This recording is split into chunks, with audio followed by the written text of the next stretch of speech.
Hello guys, कैसे हैं आप सब। तो स्वागत है आपका आज के इस स्टडी जुगाड़ के डेली करंट अफेयर जुगाड़ में। आज तारीख है 5 मई 2020 और हम आज की करंट अफेयर्स को पढ़ने वाले हैं। देखिए, स्टडी जुगाड़ चैनल में हमारा केवल एक ही उद्देश्य है कि भैया पढ़ो वही जो एग्जाम में आए। ठीक है ना, आपको केवल वही पढ़ना है जो एग्जाम में आए और फालतू इधर उधर का पढ़ने से कोई मतलब नहीं है। काफ़ी सारे चैनल्स हैं, काफ़ी सारी स्टडी पॉइंट्स हैं, काफ़ी सारी चीज़ें हैं, नोट्स हैं, मटेरियल है। सभी जगह से तो आप पढ़ ही रहे हैं ना। एक बार हमें ट्राई करके देखिए। अगर आपको सीधे चीज़ें एग्जाम में नहीं मिलती है ना इस वीडियो से, तो फिर आप बस छोड़ दीजिएगा। ठीक है, तो कल के प्रश्न का उत्तर सबसे पहले जान लेते हैं। देखिए, जब हमारे प्रश्न देने का उद्देश्य यह रहता है कि आप उन चीज़ों के बारे में थोड़ा जानें, है ना। देखिए, ये आदत बननी चाहिए आपकी कि आप ज़्यादा से ज़्यादा पढ़ें। डाइवर्स चीज़ों को पढ़ते रहेंगे, विविधतापूर्ण चीज़ों को पढ़ते रहेंगे ना, तो क्या होगा कि आपके ज्ञान में वृद्धि होगी और जो आपको डायरेक्टली इनडायरेक्टली परीक्षा में काम जरूर आएगी। तो कल के प्रश्न का उत्तर जान लेते हैं। कल का प्रश्न था हमारा कि रिपोर्टर्स विदाउट बॉर्डर द्वारा जारी प्रेस स्वतंत्रता सूचकांक यानी फ्रीडम प्रेस इंडेक्स 2019 में भारत को कौन सा स्थान प्राप्त हुआ है। तो देखिए, हमने कल बात की थी 2020 के सूचकांक की। 2020 का सूचकांक जो था उसमें भारत को 142वीं रैंक मिली थी और साथ ही साथ मैंने आपको ये भी बताया था कि ये चर्चा में इसलिए है क्योंकि जो हमारे सूचना एवं प्रसारण मंत्री हैं श्री प्रकाश जावड़ेकर जी, उन्होंने आलोचना की है कि भाई इतनी खराब रैंकिंग आखिर कैसे आ सकती है। देखिए, ये जो रिपोर्टर्स विदाउट बॉर्डर है, ये एक एनजीओ है ना, और ये इसने इस सूचकांक को निकाला था। हालांकि निकाला थोड़ा पहले था, लेकिन कल सॉरी परसों 3 मई को वर्ल्ड प्रेस फ्रीडम डे था। तो प्रकाश जावड़ेकर जी ने आलोचना की कि भाई आखिर भारत की इतनी खराब रैंक कैसे आ सकती है। और भारत की देखिए रैंक का ये जो सिलसिला है ये लगातार चल ही रहा है कि भारत की रैंक लगातार गिरती जा रही है इस इंडेक्स में। देखिए 2017 में जैसे आप देख सकते हैं 136 थी, 2018 में 34 हो गई, फिर 140 और 142। तो लगातार हमारा डाउनफॉल हो रहा है, नीचे की ओर जा रहे हैं और इसी को लेकर प्रकाश जावड़ेकर जी ने आलोचना की थी कि इतनी रैंक नहीं गिर सकती है हमारी और इसकी जो है ये रैंक गलत दी गई है। तो आज के प्रश्न से शुरू करते हैं। पहला प्रश्न है, देखिए, स्वाइन फ्लू रोग निम्न में से किस वायरस के कारण फैलता है। ठीक है, 4 वायरस के नाम आपको दिए हुए हैं, सुनने में थोड़े अजीब लग रहे होंगे। H5N1, H1N1, H1N5, H7N9। तो क्या है ये। देखिए, कल भी हमने एक सुअरों में फैलने वाली एक बीमारी के बारे में बात की थी, है ना, हमने बात की थी अफ्रीकन स्वाइन फ्लू के बारे में। लेकिन ये अफ्रीकन स्वाइन फ्लू नहीं है। देखिए, अफ्रीकन स्वाइन फ्लू हमारा असम में फैल रहा है, कल की वीडियो में हम बात कर चुके हैं। लेकिन ये अफ्रीकन स्वाइन फ्लू नहीं है, ये नॉर्मल स्वाइन फ्लू है, जैसे कि स्वाइन इन्फ्लुएंजा भी बोल देते हैं। तो देखिए, ये होता है H1N1 वायरस की वजह से। ठीक है ना, देखिए H1N1 वायरस की वजह से होता है। और ये जो H5N1 है, H1N5 हैं और ये जो तीनों है ना, ये तीनों बर्ड फ्लू हैं। ये भी पक्षियों में फैलता है, ये भी पक्षियों में फैलता है, ये भी पक्षियों में फैलता है। हालांकि भारत में सबसे ज्यादा H1N5 फैलता है। तो दो आप याद रखिएगा, H1N1 जो है वो स्वाइन फ्लू के लिए है ना, और ये बर्ड्स के लिए है। और ये स्वाइन फ्लू यानी सुअरों में फैलने वाली बीमारी है। और ये जो है ये भी बर्ड फ्लू के ही दूसरे वेरिएंट्स हैं। हालांकि भारत में बहुत कम फैलते हैं और ग्लोबल लेवल पर भी बहुत कम फैले हैं, तो इतना ज़्यादा एग्जाम में प्रश्न पूछने की आशंका नहीं है। लेकिन H1N1 की है। अब जब H1N1 मौसमी बुखार है, हर साल फैलता है, तो इसके बारे में बात क्यों कर रहे हैं। देखिए, हालांकि हाल ही में क्योंकि कोरोना वायरस का प्रकोप फैला हुआ है, तो उसको लेकर भारत का एक एजेंसी है, health agency, national centre for disease control, NCDC, national centre for disease control ने एक स्टडी की थी। और उस स्टडी में उन्होंने पाया है कि देखिए 2015 से भारत के कुछ राज्य हैं जिनमें हर साल लगातार स्वाइन फ्लू बहुत ज़्यादा फैलता है। हुँ? और वह स्वाइन फ्लू ना केवल सुअरों में फैलता है, अपितु इंसानों में फैलता है। देखिए, ये आप यहाँ देख सकते हैं कि ये जो बीमारी है ये इंसानों में फैलती है। कल हमने बात की थी अफ्रीकन स्वाइन फ्लू की, वह इंसानों में नहीं फैलती है। लेकिन जो H1N1 स्वाइन फ्लू है यह इंसानों में अवश्य फैलता है। तो इस एनसीडीसी ने पाया कि 2015 से जहां पर लगातार इंसानों में स्वाइन फ्लू के केसेस ज्यादा आ रहे थे, वहीं पर इस समय कोरोना के केस भी हैं। तो आप देखिएगा इस समय कोरोना के जो केसेस हैं वह कौन से 5 राज्यों में सबसे ज्यादा हैं। तो जिन 5 स्टेट्स में सबसे ज्यादा कोरोना के केसेस हैं, उन्हीं में पहले स्वाइन फ्लू के भी काफी ज्यादा केसेस हमें देखने को मिले थे लगातार। तो इस वजह से ये चर्चा में आया है। और जान लेते हैं कि स्वाइन फ्लू वैसे है कि H1N1। देखिए, H1N1 के अलावा बहुत सारे वायरस हैं जिनकी वजह से भी स्वाइन फ्लू हो जाता है। ये सारे उन वायरसेस के नाम है, बहुत ज्यादा इंपॉर्टेंट नहीं है। H1N1 को जरूर याद रखिएगा क्योंकि ये भारत में सबसे ज्यादा फैलता है, ग्लोबल लेवल पर भी पहले ही काफी मौतों का कारण बन चुका है। कल जैसे हमने बात की थी, लगभग लगभग उसी जैसे लक्षण है, थोड़े कुछ ज्यादा है कुछ कम है। कि देखिए, डायरिया होता है, दस्त की हमने कल बात कर चुके थे, खांसी होती है, खांसी की बात कल नहीं की थी वैसे। मनोवैज्ञानिक थोड़ी सी समस्या होती है और भूख नहीं लगती है सुअरों को। उसके अलावा देखिए बुखार तो सबसे ज्यादा है ही। कि बुखार आता है, तेज बुखार आता है, वो भी है ना, बुखार तेज आएगा, वजन में कमी हो जाएगी, खराब बेकार, मतलब कि जैसे कि हम देखते हैं कि इंसानों के अंदर डेंगू वगैरह में जैसी समस्या देखने को मिलती है, कुछ कुछ वैसी समस्या देखने को मिलती है। हालांकि जब हमने अफ्रीकन स्वाइन फ्लू की बात की थी, तो उसमें हमने देखा था कि उसमें सुअरों के ऊपर लाल लाल चकत्ते पड़ जाते हैं, जगह जगह लाल लाल चकत्ते पड़ जाते हैं, और उन लाल चकत्तों में से क्या होता है, खून निकलना शुरू हो जाता है कुछ समय के बाद, और सुअरों की मृत्यु हो जाती है। तो इसमें भी सुअरों की मृत्यु हो जाती है। और उसके अलावा इस बीमारी को सबसे पहले 1919 में पहचाना गया था। ठीक, 1919 में भी इससे काफी सारे लोग मरे थे। उसके अलावा इंसानों में भी फैल जाती है ये बीमारी। कल वाली हमारी बीमारी जो थी अफ्रीकन स्वाइन फ्लू, वह इंसानों में नहीं फैलती है। और अफ्रीकन स्वाइन फ्लू हमने क्यों पढ़ा था, क्योंकि भारत में पहली बार अफ्रीकन स्वाइन फ्लू के केस दर्ज हुए हैं, है ना। और 2009 में ये बीमारी फैली थी, ग्लोबल लेवल पर विश्व में फैली थी महामारी, 12 से 18 हज़ार लोग पूरी दुनिया भर में मर गए थे। 2015 में ये बीमारी भारत में फैली थी, खासकर राजस्थान और हरियाणा वाला जो इलाका था, यहाँ ये सबसे ज्यादा फैली थी, और 1841 मौतें हो चुकी थी।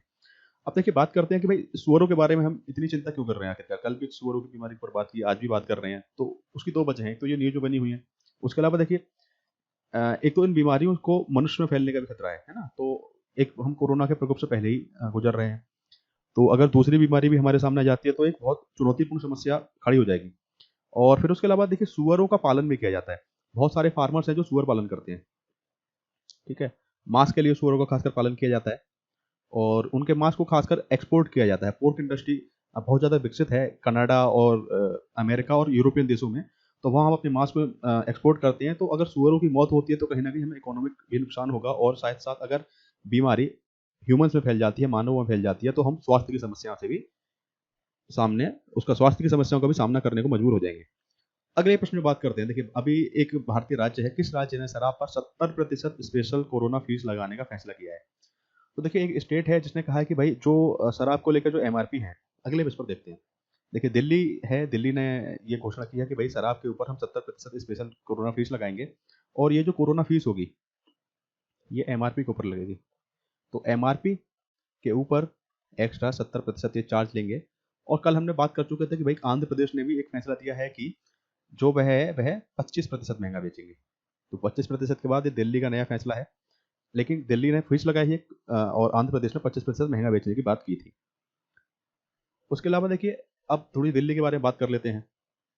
तो दिल्ली की राजधानी है देखिए नई दिल्ली, और दिल्ली के अंदर देखिए नई दिल्ली और नई दिल्ली में अंतर क्या है, काफी बार हम लोग कंफ्यूज हो जाते हैं, क्योंकि देश की राजधानी भी नई दिल्ली है, दिल्ली की राजधानी भी नई दिल्ली है, और कुछ लोग राजधानी को केवल दिल्ली बोल देते हैं, लेकिन वो गलत हो जाएगा। दिल्ली देखिए एक राज्य है, जैसे उत्तर प्रदेश का राज्य है, हरियाणा एक राज्य है, वैसे दिल्ली एक राज्य है। राज्य के अंदर जिले होते हैं, दिल्ली के अंदर 11 जिले हैं, आप यहाँ 11 जिले देख सकते हैं। और दिल्ली के मुख्यमंत्री हैं अरविंद केजरीवाल, और उपराज्यपाल हैं अनिल बैजल जी। नई दिल्ली कहाँ है, नई दिल्ली देखिए ये रहा, ठीक, ये नई दिल्ली है। और 1900 के दशक में इसे बसाया गया था, और एडवर्ड लुटियंस थे जो इसके मूल शिल्पकार थे, और लुटियंस जोन के नाम से भी इसे जाना जाता है। इसके अलावा देखिए, बात करते हैं किस राज्य ने अपने मजदूरों को वापसी के बाद राज्य में बेरोजगारी से निपटने के लिए 3 योजनाओं की घोषणा की है। तो देखिए, एक राज्य है, जैसा कि हम जान रहे हैं कि श्रमिकों का लगातार पलायन हो रहा है, लगातार श्रमिक अपने गाँव में वापस जा रहे हैं। तो एक राज्य है जिसने कहा है कि भाई देखिए, श्रमिकों के कारण अब बेरोजगारी व्यापक स्तर पर छाएगी, क्योंकि कोरोना का प्रभाव खत्म भी हो जाएगा, उसके बाद भी श्रमिक अब हिचकिचाएंगे वापस अपने उन राज्यों में जाने के लिए जहाँ वे पहले उत्पादन के क्षेत्र में काम कर रहे थे, या श्रमिकों का काम कर रहे थे।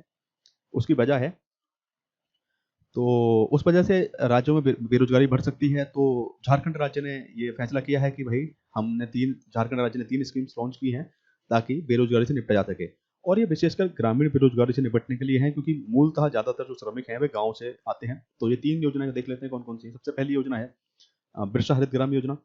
बिरसा हरित ग्राम योजना में क्या होगा, देखिए सरकारी जमीन दी जाएगी हर परिवार को ना, 5 लाख परिवारों को टारगेट करेंगे, उनको 100 फल पौधे देंगे, फलदार पौधे देंगे 100, और 2 लाख एकड़ सरकारी खाली जमीन पर इन पौधों को रोपित करवाया जाएगा, यानी प्लांटेशन कराया जाएगा। और फल की खेती से हर परिवार को सालाना 50,000 की आय होगी। उसके अलावा जो वनीकरण होगा, यानी कि जो पौधे रोपण किए जाएंगे, तो जो मजदूर उसमें कार्य करेंगे उनको पैसे दिए जाएंगे। जमीन सरकार की ही रहेगी, लेकिन उससे जो लाभ होगा वह इन लोगों का होगा जिनको ये जमीन या फलदार पौधे दिए जाएंगे। उसके अलावा दूसरी योजना है नीलांबर पीतांबर जल समृद्धि योजना। देखिए, इसमें क्या होगा, सरकार कुछ जल भंडारों का निर्माण करेगी, यानी कुछ तालाब बनाएगी, कुछ इस टाइप की संरचनाओं का निर्माण करेगी। और उसमें पानी कहाँ से आएगा, एक तो हम रेन वाटर को हार्वेस्टिंग करेंगे, वर्षा जल का संग्रहण कर लेंगे। तो उसके अलावा भूमिगत जल जो होता है, जो बहता है, यानी ग्राउंड वाटर से जो हम पानी निकालते हैं ट्यूबवेल से या समरसेबल से उसको हम काफ़ी मात्रा में बहा देते हैं नालियों में। तो उस पानी को भी थोड़ा सा ट्रीट करके और उसी भंडारण में संग्रहित किया जाएगा और बाद में इन जल भंडारों का यूज किया जाएगा ताकि 5 लाख एकड़ खेतों की सिंचाई भी की जा सके। तो देखिए डबल फायदा है, पहले तो रोजगार मिलेगा इन जल भंडारण को जब बनाया जाएगा उस समय, उसके अलावा 5 लाख एकड़ खेतों को सिंचाई भी हो पाएगी। तीसरी स्कीम है वीर शहीद पोतो हो खेल विकास कार्यक्रम। तो वीर शहीद पोतो हो खेल विकास कार्यक्रम में क्या किया जाएगा, 5,000 खेल के मैदान बनाए जाएंगे प्रदेश भर के अंदर और सारी स्कीम्स को ग्रामीण बेरोजगारी के लेकर टारगेट किया गया है और मनरेगा से जुड़ी हुई है। मनरेगा केंद्र की स्कीम है जो ग्रामीण बेरोजगारों को रोजगार प्रदान करती है, उसी के अधीन इन सारी योजनाओं को लागू कराया जाएगा। उसके अलावा देखिए झारखंड को जान लेते हैं क्योंकि झारखंड की बात चल रही है।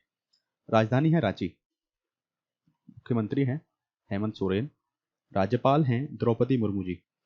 तो द्रौपदी मुर्मू जी राज्यपाल हैं, मुख्यमंत्री हेमंत सोरेन हैं और राजधानी रांची है। उसके अलावा देखिए जब भी यहाँ मैप जब आए ना, रांची देखिए ये रही, तो मैप को थोड़ा ध्यान से देखा कीजिए कि देखिए कौन सा राज्य है, कहाँ से सीमाएं लग रही हैं। अच्छा बिहार से लग रही हैं, देखिए उत्तर प्रदेश से भी सीमा लगती है। काफ़ी सारे लोगों को कन्फ्यूजन हो सकता है कि उत्तर प्रदेश से कैसे सीमा लग सकती है, लेकिन यहाँ आप देखिए उत्तर प्रदेश से भी सीमा लगती है झारखंड की। उसके अलावा उड़ीसा और वेस्ट बंगाल से तो खैर ऑब्वियस है कि लगनी ही लगनी है, जो कि आप भारत के मैप में भी देख सकते हैं। लेकिन उत्तर प्रदेश वाला हिस्सा ना दिखता ही नहीं है क्योंकि बहुत ही छोटी सी सीमा बना रहा है केवल एक जिले के साथ। उसके अलावा अगले प्रश्न की बात करते हैं। श्रमिक स्पेशल ट्रेनें देश में चलाई जा रही हैं, उनके परिचालन के लिए रेलवे को पैसा देना होगा क्योंकि भाई परिचालन में खर्चा आएगा रेलवे का। तो केंद्र सरकार इसमें कितना किराया चुकाएगी ना, रेलवे को कितना पैसा चुकाएगी उसमें से। तो इसका सही आंसर है 85%। देखिए 85% जो किराया है वह रेलवे को चुकाया जाएगा। अब बात आती है कि 85% तो केंद्र सरकार चुका देगी, शेष 15% का क्या होगा। तो शेष 15% चुकाएंगे राज्य। राज्य तो कौन से राज्य चुकाएंगे, ये भी तो सोचने वाली बात है। तो जिन राज्यों से श्रमिक जाएंगे,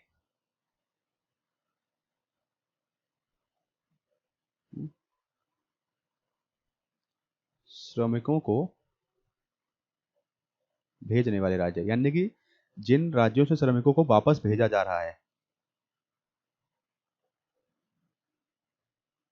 ठीक। और उसके अलावा देखिए अब ये 15% जो पैसा होगा ये तो राज्य चाहे तो अपने राजस्व में से चुका सकते हैं, अपने रेवेन्यू में से चुका सकते हैं, या चाहे तो जो मजदूर हैं जिनको वापस अपने घर जाना है, जिनको भेजा जा रहा है, उनसे भी पैसे वसूल सकते हैं टिकट के। तो ये उनके ऊपर छोड़ा गया है और इसको लेकर थोड़ा इस समय विवाद भी चल रहा है राष्ट्रीय लेवल पर। पांचवा प्रश्न देख लेते हैं कि हाल ही में भारत सरकार ने पाकिस्तान सुप्रीम कोर्ट के किस निर्णय का विरोध किया था। तो देखिए पाकिस्तान की सुप्रीम कोर्ट ने हाल ही में एक निर्णय दिया था कि भैया गिलगिट बाल्टिस्तान में चुनाव कराने संबंधी, कि गिलगिट और बाल्टिस्तान में बाल्टिस्तान में गिलगिट और बाल्टिस्तान में जो इमरान खान सरकार है वह चुनाव कराए और वहाँ सरकार का गठन करे। तो इसको लेकर भारत ने अपनी विरोध दर्ज किया है क्योंकि भारत का साफ तौर पे मानना है कि जो कश्मीर का जो हिस्सा है, देखिए गिलगिट बाल्टिस्तान जो है वह कश्मीर का एक भाग है और कश्मीर को भारत अपना हिस्सा मानता है और गिलगिट बाल्टिस्तान को पीओके का हिस्सा हम मानते हैं। और मानते क्या है, ये सच है। देखिए गिलगिट बाल्टिस्तान जो है, यहाँ मैप में आप देख सकते हैं गिलगिट बाल्टिस्तान, देखिए ये पाक ऑक्यूपाइड कश्मीर है जो हरे रंग में आपको दिख रहा है। ये जो गुलाबी थोड़े से कलर में दिख रहा है ये आपको, ये सीओके है, चाइना ऑक्यूपाइड कश्मीर। ये पीओके है, ठीक।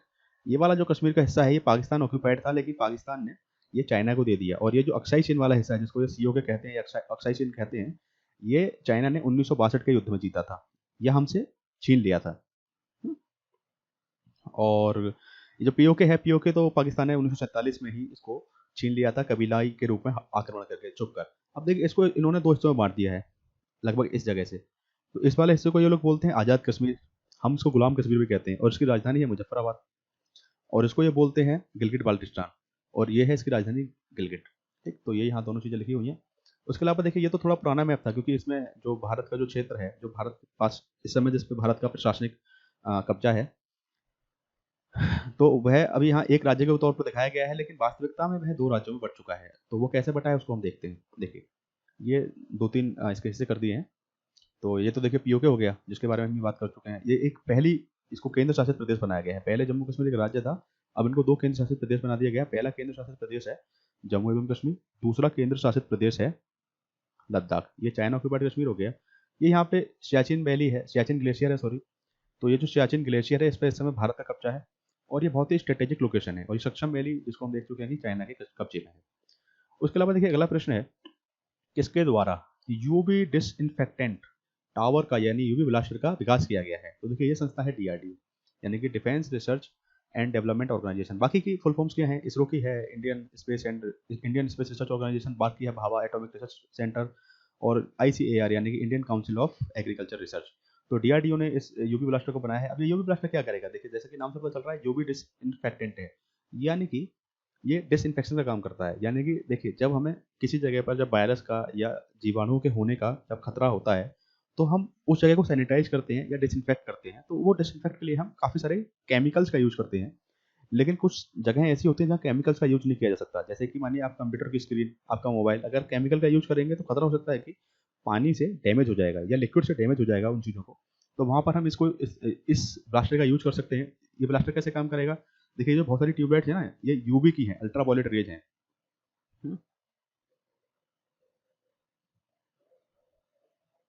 तो अल्ट्रा वायलेट रेज हैं, और ये जो अल्ट्रा वायलेट रेज होती हैं ये खासतौर पर बैक्टीरियाज को और वायरस को मार देती हैं, और ह्यूमंस में भी इवन ये कैंसर का कारण बन सकती हैं। तो इसीलिए ओजोन का संरक्षण बहुत आवश्यक होता है, क्योंकि ओजोन जो परत होती है वह सूर्य से आने वाली यूवी किरणों को धरती पर आने से रोक लेती है।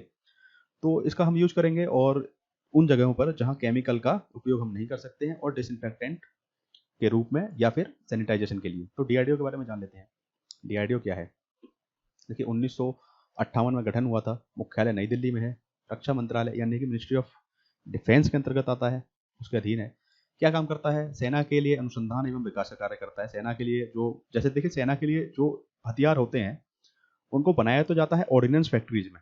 ऑर्डिनेंस फैक्ट्री सेना के लिए हथियार बनाती हैं, लेकिन उन हथियारों का जो विकास होता है, यानी कि उनका जो शुरुआत में जब उनका विकास होता है कि भाई कौन रिसर्च करेगा उनके ऊपर, कौन नए नए हथियार बनाएगा, उनका मॉडल कौन बनाएगा, तो वह बनाता है डीआरडीओ। और डीआरडीओ जब एक बार सक्सेसफुली उन चीज़ों को बना देता है तो फिर बल्क में जो प्रोडक्शन होता है वह ऑर्डिनेंस फैक्ट्री करती है।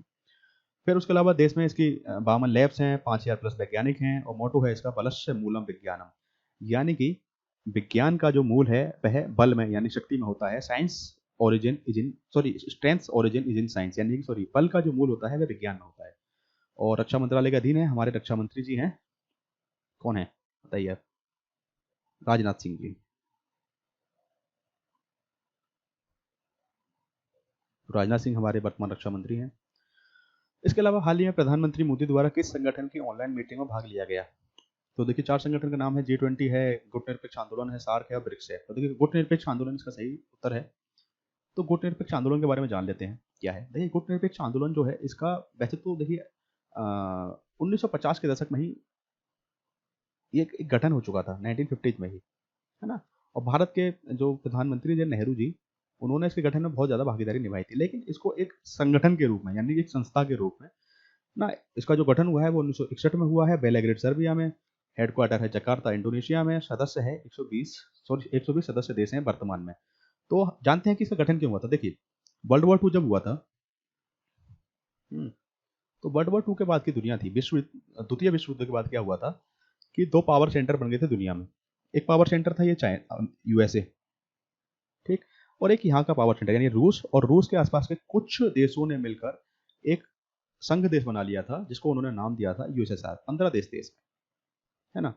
और जब इन्होंने इसको बना लिया था तो क्या हुआ था कि द्वितीय विश्व युद्ध के बाद ये जो यूएसए था यह पूंजीवादी था,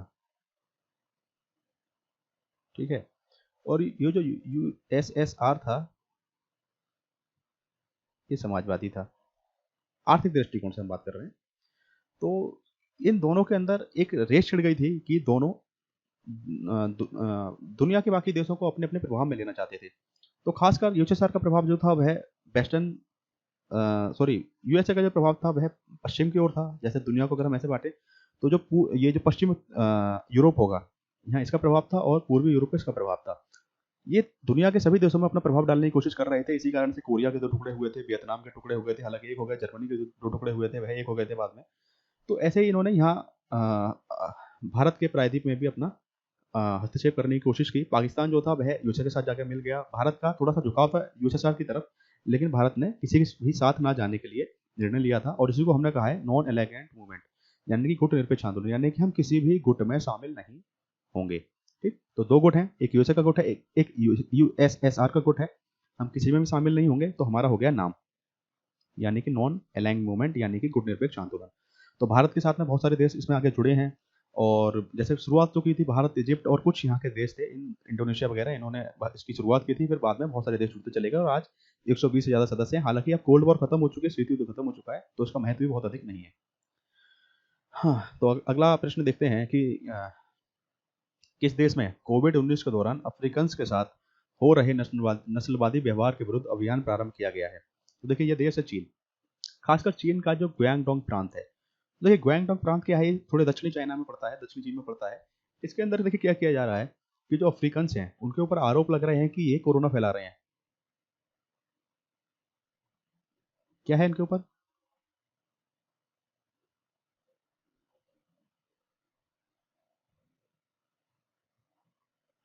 कोरोना फैलाने के इनके ऊपर आरोप लगाए जा रहे हैं। और जब आरोप लग रहे हैं तो क्या हो रहा है कि इनको घरों से निकाला जा रहा है, इनकी जबरदस्ती टेस्टिंग की जा रही है। उसके अलावा इनको क्वारंटीन में ज़बरदस्ती भेजा जा रहा है और इनको बहुत परेशान और प्रताड़ित किया जा रहा है। इसके लिए चाइना ने चलाया है कि नस्ल भेदी व्यवहार को रोका जाना चाहिए। नस्ल भेदी व्यवहार किसको बोलते हैं? इसको अंग्रेजी में बोलते हैं, देखिए, रेसिज्म। रेसिज्म का मतलब होता है एक रेस का मतलब होता है एक नस्ल के विरुद्ध आप अगर कोई पूर्वाग्रह रखते हैं और उनके विरुद्ध काम करते हैं तो उसको रेसिज्म बोलते हैं। जैसे कि कोई काला है, कोई लंबा है, चौड़ा है, गोरा है, उस तरीके की चीज़ों को लेकर। तो यहाँ काले अफ्रीकन के विरुद्ध ये चीज़ें चल रही हैं। चाइना के बारे में जान लेते हैं। देखिए, चाइना को वैसे हम चीन बोल देते हैं, लेकिन इसका जो ऑफिशियल नेम है वह है people's republic of China, PRC. ये झंडा है चाइना का और ये यहाँ का इनका राष्ट्रीय चिन्ह है। राजधानी बीजिंग है, राष्ट्रपति शी जिनपिंग। मुद्रा कॉमन भाषा में हम युआन बोलते हैं, लेकिन ऑफिशियल जो नाम है उसका वह है रेनमिनबी। तो रेनमिनबी आपको याद रखना है, युआन याद रखना है। और उसके अलावा देखिए येन है, सॉरी, अब मुझे बताइएगा कि येन जो है, येन कहाँ का है? ठीक, अब सॉरी, सीधे ही उत्तर आ गया। चलिए, कोई बात नहीं। तो किस कंपनी द्वारा रिलायंस जियो में 5,656 करोड़ के निवेश की घोषणा की गई है? 5,656 करोड़ के निवेश की घोषणा की गई है। यह की है सिल्वर लेक नाम की कंपनी ने। क्यों, कौन सी कंपनी है भाई? यूएसए की कंपनी है। ठीक, इससे पहले देखिए फेसबुक ने भी इसकी घोषणा कर दी है। और देखिए, ये जो इस शेयर से कितने प्रतिशत इसमें हिस्सेदारी खरीदने वाली है, ये इसमें हिस्सेदारी खरीदेगी 1.15%। फेसबुक ने इससे पहले इसमें निवेश किया है और फेसबुक ने जो निवेश किया है वह किया है 43,574 करोड़ रुपए। ठीक, और इतने निवेश के बाद में इनको कितनी हिस्सेदारी मिली है? 9.9% इनको हिस्सेदारी इसमें मिली है। और सॉरी, इसमें इनको 9.99% हिस्सेदारी मिल गई है। और पहले फेसबुक ने इसमें निवेश किया था और अब सिल्वर लेक नाम की कंपनी ने किया है। तो देखिए, अब अगला प्रश्न हम आज का आखिरी प्रश्न अपना देखते हैं कि विश्व जलीय तैराकी चैंपियनशिप, यानी कि विश्व तैराकी चैंपियनशिप को 2021 से स्थगित कर 2022 में फिक्स किया गया है। इसे कहाँ आयोजित होना था या होना है? अभी तो क्योंकि होगा 2022 में। तो उसका सही आंसर है फुकुओका, जापान। फुकुओका जापान में देखिए इसका आयोजन होना था और 2021 में होना था, लेकिन क्योंकि कोरोना वायरस का प्रकोप फैल रहा है, उसके अलावा कोरोना वायरस के चलते देखिए एक और चीज हुई है। टोक्यो में ओलंपिक होने थे। टोक्यो में क्या होना था? ओलंपिक होने थे। कब होने थे? इसी साल 2020 में।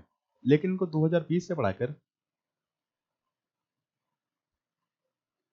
2021 कर दिया गया है। जापान में ही है टोक्यो। तो उसके बाद जो 2021 में जो खेल होने वाले थे उनको 2022 के लिए फिक्स कर दिया गया है। जापान के बारे में जान लेते हैं। देखिए, जापान का झंडा है, बहुत प्यारा सा प्योर सा प्लेन सा झंडा है, सफ़ेद रंग, उस पर लाल रंग का एक गोला, बस। ये जापान का इंपीरियल सील है, यानी कि जो वहाँ का राजकीय चिन्ह है। फिर उसके अलावा ये राजधानी टोक्यो है इसकी। कहाँ है टोक्यो? ये रहा, देखिए टोक्यो। और जापान देखिए आप 4 आइलैंड्स का देश है। प्रधानमंत्री शिंजो अबे हैं, मुद्रा है येन। और देखिए उसके अलावा आप यहाँ आसपास दूसरे देशों को भी देखिए कि देखिए यहाँ ये नॉर्थ कोरिया है, जो बहुत न्यूज़ में इस समय बना हुआ था। साउथ कोरिया है और बाकी के देश आप देख सकते हैं। ये चाइना है, ये जो पर्पल है ये चाइना है। ठीक। तो इसके 4 आइलैंड्स के बारे में आप याद रखिएगा। खूशू आइलैंड है, शिकोकू आइलैंड है, होन्शु है और हॉकिडो है। देखिए, अक्सर एक तो सीक्वेंसिंग का प्रश्न पूछता है। कई बार कहेगा कि देखिए ये नॉर्थ है, ये साउथ है, कि नॉर्थ से साउथ में सही क्रम क्या है, या साउथ से नॉर्थ में सही क्रम क्या है, या सबसे बड़ा द्वीप कौन सा है। तो सबसे बड़ा आपको द्वीप कौन सा दिख रहा है? होन्शु है। सबसे छोटा कौन सा है? शिकोकू है। तो ये आपको याद रखना है। और कुछ चीज़ें हैं जो आप इसी तरह से न्यूज़पेपर के साथ साथ आप याद रख सकते हैं, करंट अफेयर्स के साथ साथ आप याद रख सकते हैं। ठीक, तो आज की वीडियो में बस इतना ही था।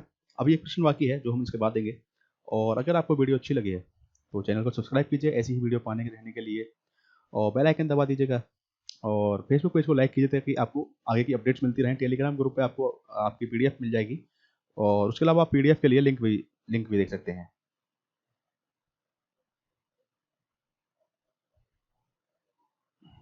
ठीक, और देखिए आज का जो हमारा प्रश्न है, आज का प्रश्न है कि देखिए हाल ही में एक केंद्रीय मंत्रालय है जिसने तंबाकू पैकेटों के लिए नई गाइडलाइन जारी की है, और जो नई गाइडलाइंस है उसमें कुछ चीज़ें बदलाव किया गया है कि भाई तंबाकू के पैकेट का जो पैकेजिंग होगी अब किस तरह से होगी, उसको हम कल की वीडियो में देखेंगे। आप इसका उत्तर बताइएगा कि भाई कौन सा केंद्रीय मंत्रालय है। चलिए, थैंक यू, और वीडियो अच्छी लगी है तो शेयर अवश्य कीजिएगा। बहुत बहुत धन्यवाद आप सभी का।